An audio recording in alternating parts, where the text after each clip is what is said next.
नमस्कार साथियों, स्वागत है आप सभी का एक ऐसे विषय पर चर्चा करने के लिए जिसमें मैं आप लोगों को बताऊंगा कि आखिर पाकिस्तान के दो टुकड़े कैसे हुए थे।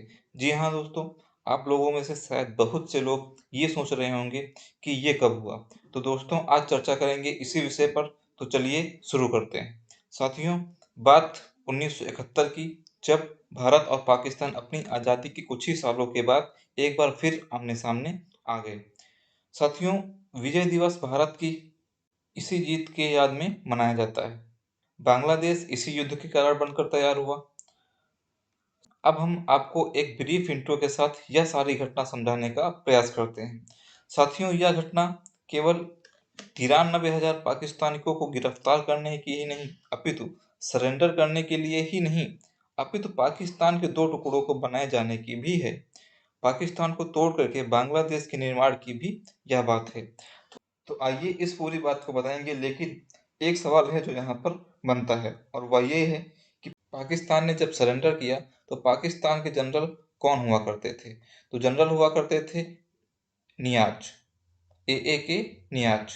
तो साथियों, ए नियाज जो थे, उन्होंने पाकिस्तान की तरफ से हमारे सामने हस्ताक्षर किए थे कि साहब मैं हार गए, ये पकड़िए और अब हम जा रहे हैं, हार चुके हैं साहब। यहाँ पर आप देख सकते हैं कि ये उस समय का अखबार है, the war is over, Pindi accepts India cease fire offer. यहाँ पर पूरी तरह से आप देख सकते हैं कि यह हस्ताक्षर जो आपके सामने 1971 की वो संधि है जिसमें कि भारत की जीत और पाकिस्तानी सैनिकों को यहाँ पर सिर झुकाए आप देख सकते हैं। ये पाकिस्तान के वो जनरल हैं के नियाज, जो कि यहाँ पर साइन कर रहे हैं और अपने द्वारा ये स्वीकार कर रहे हैं कि हाँ भैया, हम हार गए, और 93,000 पाकिस्तानी सैनिकों ने यहाँ पर आत्मसमर्पण किया। भारत की तरफ से इस युद्ध में जितने भी सैनिक शहीद हुए, वीर गति को प्राप्त हुए, उनकी याद में हर साल 16 दिसंबर को विजय दिवस के रूप में मनाया जाता है। साथियों, ये जो मैप आज हमारे सामने देख रहे हैं, असल में ये मैप उस समय का है जब अंग्रेज हमें छोड़कर जा रहे थे। अंग्रेज जब हमें छोड़कर जा रहे थे तो यूनिफाइड तरीके से यहाँ पर भारत का मैप कुछ इस तरह दिखता था। ये जो आप यहाँ पर सेफ्रॉन कलर में देख रहे हैं, ये भारत तब तक बन चुका था। कहने का अर्थ ये है कि ये वो हिस्सा था जो भारत के रूप में दुनिया भर में जाना जाता था। साथियों, लगभग 562 रियासतें थी, जिन रियासतों को ये ऑफर दिया गया था कि अगर वो चाहें तो अपना अलग देश बना सकते हैं, और अगर वो चाहें तो भारत या पाकिस्तान दोनों में से किसी एक के साथ मिलकर रह सकते हैं। साथियों, पाकिस्तान ने 14 अगस्त 1947 को अपने आप को अलग तो कर लिया, लेकिन अलग करते समय वो अपने आप में पाकिस्तान के दो हिस्से बनाने में कामयाब खुद से ही था। पहला हिस्सा जो मैप में अगर देखा जाए तो पश्चिमी पाकिस्तान, और दूसरा हिस्सा मैप में देखा जाए तो पूर्वी पाकिस्तान के रूप में जाना जाता है। असल में पूरब की तरफ पड़ा हुआ ये हिस्सा ईस्ट पाकिस्तान कहलाया, और पश्चिम की तरफ ये हिस्सा वेस्ट पाकिस्तान कहलाया। ईस्ट और वेस्ट की इस पूरी लड़ाई में असल में भारत की बहुत सी रियासतें उलझी हुई थी, जिनमें से कुछ रियासतें जैसे कि हैदराबाद, जैसे कि जूनागढ़, ये सारी रियासतों का ये ख्याल था कि जिस प्रकार से बांग्लादेश ईस्ट पाकिस्तान बन चुका है, उसी तरह भारत के बीचों बीच पाकिस्तान का एक हिस्सा और बन जाएगा, जो कि हैदराबाद कहलाएगा। लेकिन जो अपने पटेल साहब थे, मेनन साहब थे, उनकी सूझबूझ से भारत ने हैदराबाद को अपने साथ मिला लिया, जूनागढ़ को अपने साथ मिला लिया। शुरुआती तौर पर धर्म के आधार पर बना हुआ वेस्ट पाकिस्तान और ईस्ट पाकिस्तान आने वाले कुछ ही सालों के अंदर अपने एक दूसरे के मतभेदों के कारण आमना सामना करने लगा। जैसे आइए मैं बताता हूँ। असल में साथियों, जो पाकिस्तान पश्चिम की तरफ था, ये पाकिस्तान एक प्रकार से अफगानी मूल के लोगों के द्वारा, तुर्की मूल के लोगों के द्वारा, ईरानी पश्तून मूल के लोगों के द्वारा डोमिनेटेड था। ये अपने आप को उच्च कोटि का मुसलमान समझा करते थे। उच्च कोटि का मुसलमान का अर्थ ये है कि ये समझते थे कि ये रियल विडिड पाकिस्तान, और ये जो यहाँ पर रह गए हैं, ये बंगाली मुस्लिम यानी कि कन्वर्टेड मुस्लिम हैं, रियल मुस्लिम नहीं हैं। ऐसा इनके अंदर मत विचार हुआ करता था। बंगाल के अंदर ये जो पूर्वी बंगाल था, जिसे आपने अभी ईस्ट पाकिस्तान के नाम से सुना, यहाँ के लोगों को भड़काया जाता था थे ये भी मुसलमान। धर्म के आधार पर ये भी पाकिस्तान बनाए, लेकिन इन्हें दोयम दर्जे का मुसलमान समझा जाता था। जैसे आज की बात करें तो पाकिस्तान के अंदर जो भारत के हिंदू हैं उन्हें अंडर एस्टिमेट किया जाता है। इसी प्रकार से बांग्लादेश के मुस्लिमों को कहा जाता था कि आप लोग वो मुस्लिम नहीं हैं जो हम लोग हैं। ऐसे ही ये वाले जो मुस्लिम थे, इन लोगों से बोलते थे कि तुम असली मुस्लिम नहीं हो, और व्यवहार भी इसी प्रकार से रखते थे कि तुम लोग जो है सत्ता करने के लायक नहीं हो, तुम्हारे ऊपर शासन किया जा सकता है। मतलब भले ही तुम लोग पाकिस्तान में आ गए हो, मगर शासन तो असली पाकिस्तान मूल का ही पाकिस्तान करेगा।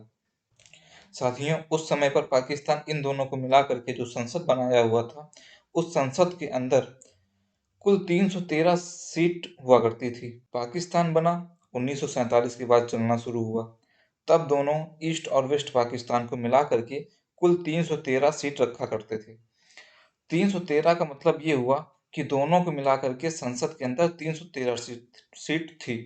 ठीक है साहब, अब चलते हैं आगे। साथियों, यहाँ का जो पाकिस्तान था उसको बहुत बुरा लगा था कि यार हमारा शासन में कोई रोल ही नहीं। कारण ये लोग एक छत्र अपना चुनाव जीतते थे, और चुनाव में हमेशा प्रतिनिधित्व मतलब उम्मीदवार इन्हीं का जीतता था।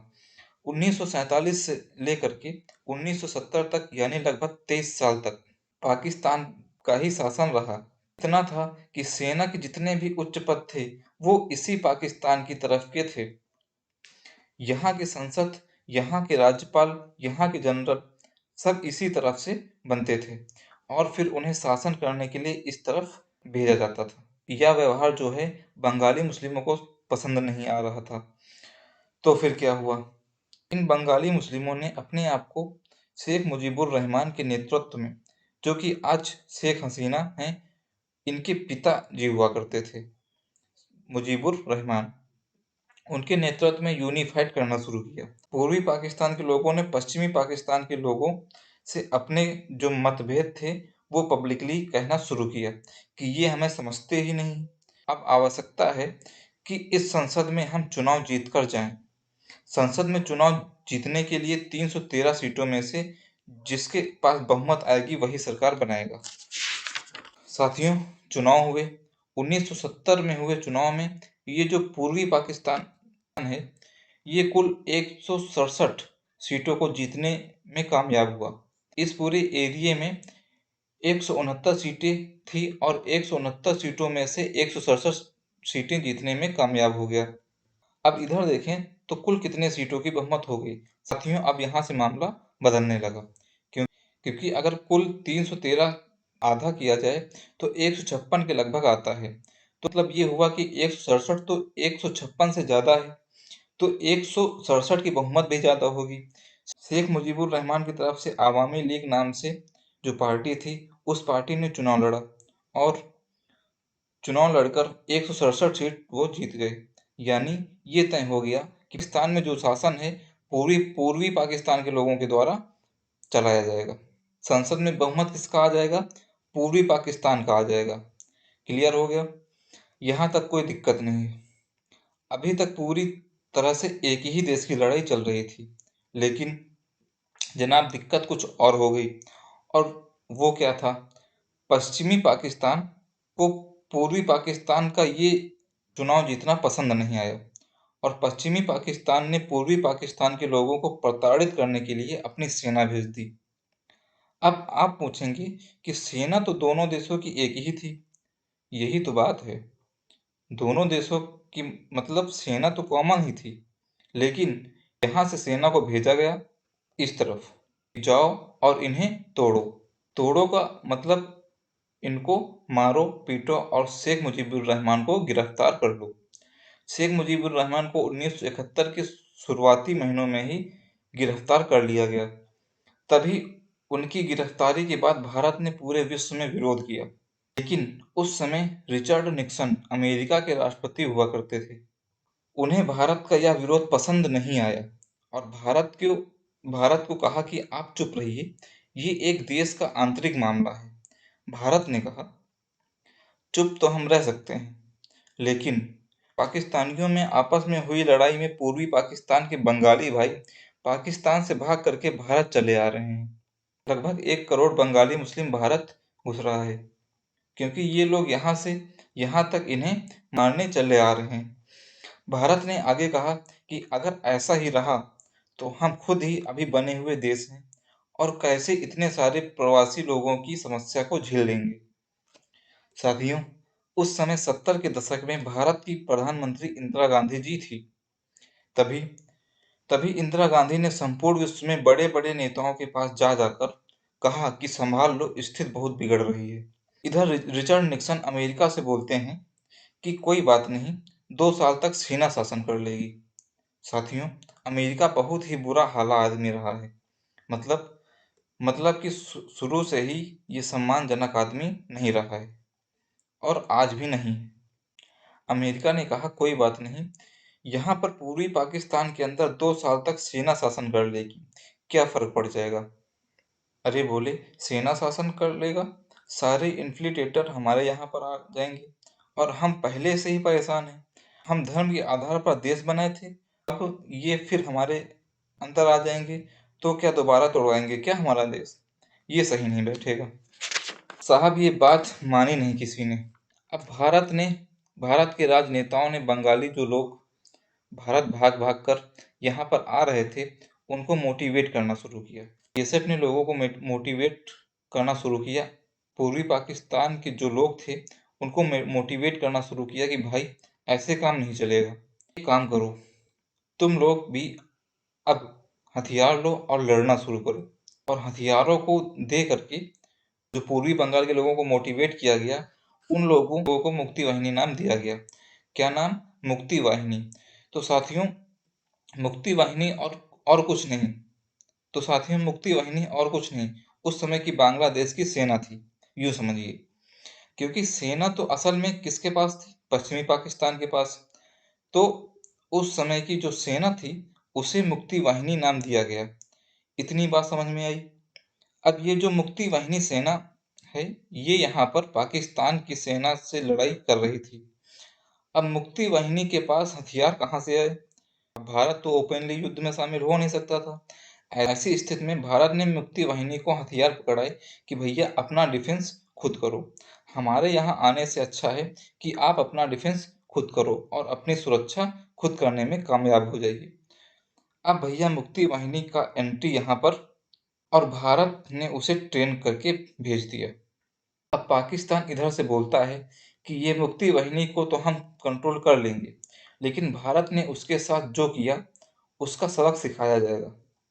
और पाकिस्तान में उस समय जो राष्ट्रीय अध्यक्ष थे, उन्होंने आदेशित किया पूरे देश को कि युद्ध के लिए तैयार हो जाओ, हम आक्रमण करने जा रहे हैं। अब समय आ चुका था दिसंबर का, और साथियों 3 दिसंबर 1971 को पाकिस्तान ने भारत पर आक्रमण कर दिया। पाकिस्तान ने अपने एयरफोर्स के विमान भेजे, अमृतसर के साथ साथ आगरा। साथियों, बम गिराए, और वो बम गिरे, अमृतसर का हेलीपैड हमारा खराब कर दिया गया, हमारा आगरा का हेलीपैड खराब कर दिया गया, और यहाँ तक पाकिस्तानी सेना ने अटैक कर दिया। क्या था? अब आने वाला था ट्विस्ट।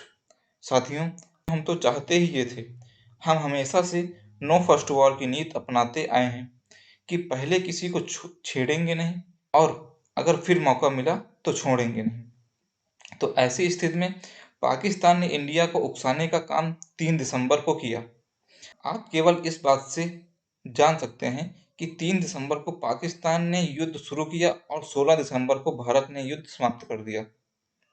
भारत ने चढ़ाई कर दी साहब, और 16 दिसंबर को भारत ने विजय दिवस मना लिया। 93,000 पाकिस्तानी सैनिकों को सरेंडर करवा दिया, सिर झुकवा दिया, ऑफिशियली हस्ताक्षर करवा लिए कि हो गया तुम्हारा काम।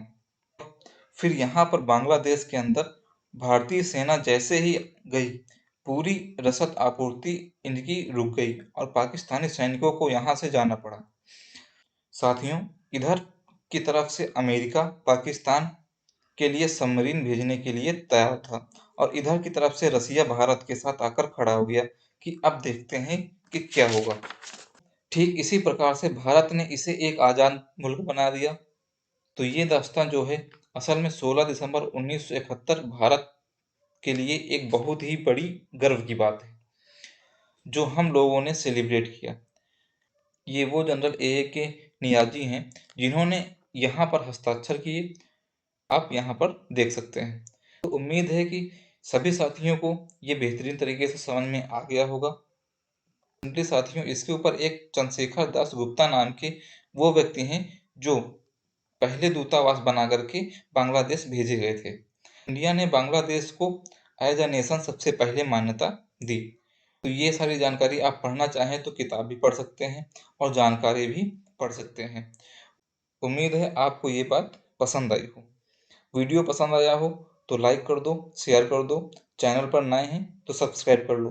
फिलहाल के लिए इतना ही। अपना ख्याल रखें, बड़ों का सम्मान करें, छोटों को प्यार दें, अपना व्यक्तित्व इस प्रकार विकसित करें कि आसपास की सभी महिलाएं अपने आप को सुरक्षित महसूस करें। जय हिंद।